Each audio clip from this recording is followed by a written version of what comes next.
Good morning. Good morning.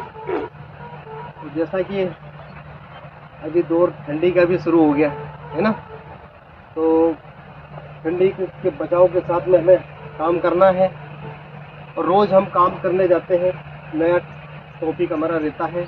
और आज हम जो टास्क कंडक्ट करने जा रहे हैं, जो काम का हाइट ऊंचाई पर काम करने जा रहे हैं हम लोग, है ना। तो ऊंचाई पर काम करने के लिए हमें क्या क्या खतरे होते हैं, उनसे हमें कैसे बचना है, ऊंचाई पर काम क्या होता है, ये चीज़ को हम पहले समझते हैं। ठीक है, तो वर्क एट हाइट किसको बोलते हैं, पहले तो आप लोग बताओ वर्क एट हाइट क्या होता है। बोलो भाई, बोलो, बताओ। ऊंचाई पर काम करना, कितनी ऊंचाई पर? 1.5 मीटर से ऊपर। 1.8 मीटर से ऊपर, ये सही है, प्रवीण जो बोला 1.8 मीटर से ऊपर जो भी हम काम करते हैं वो वर्क एट हाइट बोलते हैं इसको। अब वर्क एट हाइट में क्या क्या होता है, जैसे स्काफोल्ड के ऊपर काम करना, सीजर लिफ्ट से काम करना, बूम लिफ्ट से काम करना, या फिर किसी बिल्डिंग के ऊपर पे के हाइट के पोर्शन पे जो भी काम करना, यानी कि जमीन लेवल से 1.8 मीटर की ऊंचाई पैर जो भी हम काम करते हैं वो वर्क एट हाइट की श्रेणी में आता है। अब ये कहाँ पर मेंशन है वर्क एट हाइट, ये 1.8 मीटर होना चाहिए। तो ये ओसा स्टैंडर्ड है। ओसा स्टैंडर्ड क्या है, एक ये मानक होता है, राष्ट्रीय मानक, जिसको सभी को मानना पड़ता है, जिसके तहत सभी कंपनियां उस जो भी सर्टिफिकेट रहता है उसके अनुसार हम लोग मानते हैं और उसकी गाइडलाइन को फॉलो करते हैं। ये ओसा स्टैंडर्ड में मेंशन है ये चीज़ कि जब भी कोई कार्य करने जाते हैं आप, तो 1.8 मीटर के जो ऊपर काम करते हैं उसको वर्क एट हाइट बोलते हैं। मेंशन किया है 1948 में, ये मेंशन की गई है बात कि जब भी कोई काम ऊपर किया जाता है, 1948 रूल नंबर 32C में ये रूल बना हुआ है। ठीक है, तो इसमें जब भी काम अपन ऊपर काम करने जाते हैं उसको वर्क एट हाइट बोलते हैं। क्लियर है वर्क एट हाइट किसको बोलते हैं। अब बात करते हैं इस काम को करने के लिए हमें क्या क्या खतरे का सामना करना पड़ सकता है, क्या क्या खतरे हैं, क्या रिस्क, क्या हैजार्ड इस काम को करने के लिए हमें। तो सबसे पहले हम बात करते हैं, आप लोगों से पूछते हैं क्या खतरे होते हैं इसमें। आप लोग भी इतने एक्सपीरियंस है आप लोगों को, तो पता होगा क्या खतरे होते हैं इस काम को करने के लिए। पता होगी क्या खतरे होना चाहिए। ऊपर से गिरने का खतरा। हाँ राइट, ऊपर से गिरने का खतरा, और लूज मटेरियल गिरने का खतरा। लूज मटेरियल गिरने का खतरा, जी बिल्कुल। तो इस टाइप के जो खतरे रहते हैं, पहले आपने बताया फॉलिंग फ्रॉम हाइट, है ना। तो ऊपर से गिरने का खतरा, पहले तो मैं आपको बता दूं, ये जो ऊपर से गिरने का जो खतरा होता है, ये क्या ऐसा होता है, सबसे ज्यादा डेंजर जोन है अपना। ठीक है, अगर दुनिया में अगर देखा जाए तो इस एक्सीडेंट का जो भी एक्सीडेंट होता है उसकी श्रेणी फटल एक्सीडेंट की श्रेणी में आता है। फटल एक्सीडेंट मैंने आपको बताया था, जिसका परिणाम ये निकलता है आदमी की डेथ, आदमी सीधे मरने के चांसेस इसमें बहुत ज़्यादा है। ठीक है, इस एक्सीडेंट में जब भी आदमी कोई गिरता है तो सीधे उसमें चांसेस है कि वो फटल एक्सीडेंट की श्रेणी में आए और आदमी की डेथ हो सकती है। तो नंबर 1 हम इसको, फिर इसमें खतरा क्या है, फॉलिंग फ्रॉम हाइट, ऊपर से गिरने का खतरा। नंबर 2, जो भी हम काम कर रहे हैं ऊपर, तो लूज मटेरियल जो हमारा रहेगा वो गिरने का खतरा। नंबर 3, ऊपर से जब भी हम कोई काम कर रहे हैं, जैसे अपना टूल्स है, टूल टेकल जो भी हम यूज करते हैं, स्पेनर हो गया, अपनी मशीनरी हो गई, वो गिरने का खतरा हो गया।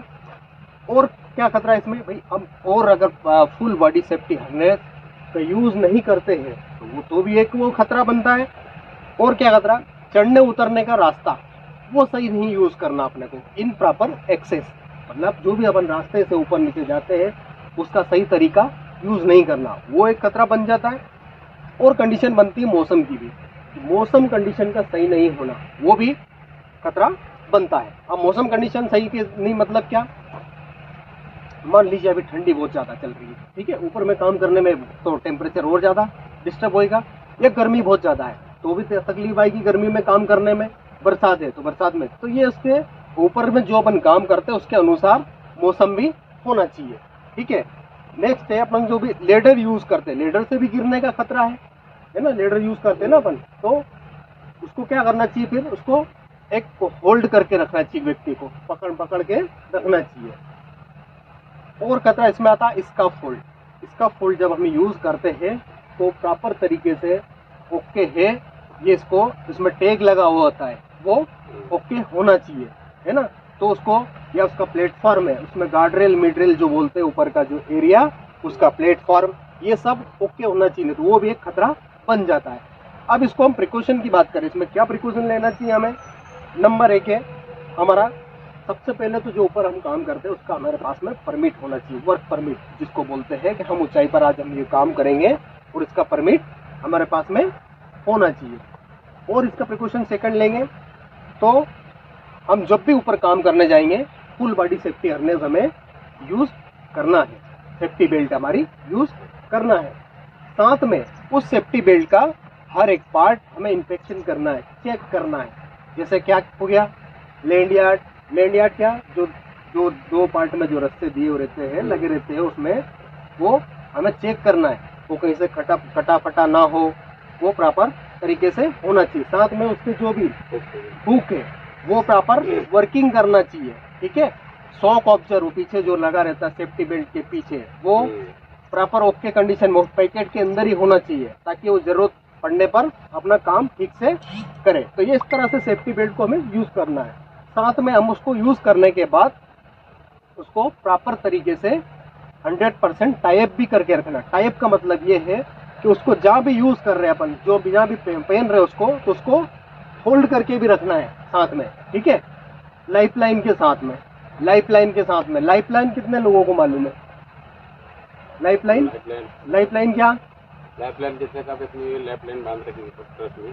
हाँ बिल्कुल, जैसे आप जैकेट लगाते हैं, रस्सा करते हैं, रस्सा बांधते हैं। तो लाइफलाइन का देखो मतलब एक तो ये हो गया, अपने जीवन की एक चांस मिलता है बचने का हमें। लाइफलाइन का मतलब ये होगा, कैसे अपन ने देखा ना कौन बनेगा करोड़पति, देखा कितने लोगों ने देखा, तो उसमें बताता है ना कि ये वो गेम में जो खेलता है गेम, उस गेम सुख में बने रहने के लिए, बचे रहने के लिए एक लाइफलाइन दी जाती है उसको, जो मौका देता हो कि हाँ अभी आपको अगर कोई कठिनाई आ रही है तो आप लाइफलाइन का उपयोग कर सकते हैं।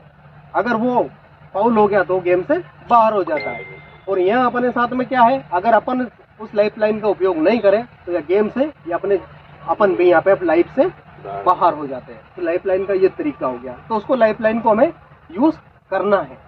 साथ में जो भी है, अगर और ज्यादा अगर ऊपर है तो अपने को प्राइमरी तो है ही सही, सेकेंडरी अपने को सेफ्टी नेट वगैरह का यूज करना है। साथ में जो भी हम काम कर रहे हैं उस एरिया में प्रॉपर तरीके का वेरिफिकेशन होना जरूरी है, जैसे अपना क्वेश्चन टेप से, ताकि हम जो काम कर रहे हैं ऊपर पता चले नीचे निकलने वालों को कि हाँ यहाँ पे कोई काम चल रहा है, तो वो अलर्ट हो जाए, सावधान हो जाए, है ना। और साथ में वहाँ पे प्रॉपर तरीके का हाउसकीपिंग भी होना चाहिए। हाउसकीपिंग से मतलब ये है कि जो भी मटेरियल वहाँ पे लूज मटेरियल है या फिर कुछ ऐसा ऑयल गिरा है फर्श पे, कूलेंट गिरा है इस तरह का, तो उसको भी साफ सफाई करके हमें काम वहाँ का करना है। तो ये चीजें हैं। और जो भी मशीनरी यूज कर रहे हैं अपन, तो मशीनरी अपने जैसे चलती है अपनी, तो वो जो भी अगर कर रहे हैं उसको ट्रिगर, उस पर जो रिगर रहता है वो से ट्रेंड होना चाहिए, ठीक है उसको। और उसको सिग्नल मैन जो प्रोवाइड किया जाता है वो प्रॉपर तरीके से उसके साथ में मशीन के साथ में होना चाहिए जब भी अपन ऊपर हाइट में काम कर रहे हैं, ताकि उसको सही तरह का सिग्नल दे, तो वो भी सारे तरह के एक्सीडेंट से हमें बचाए, ठीक है। तो आज के लिए इतना ही, थैंक यू।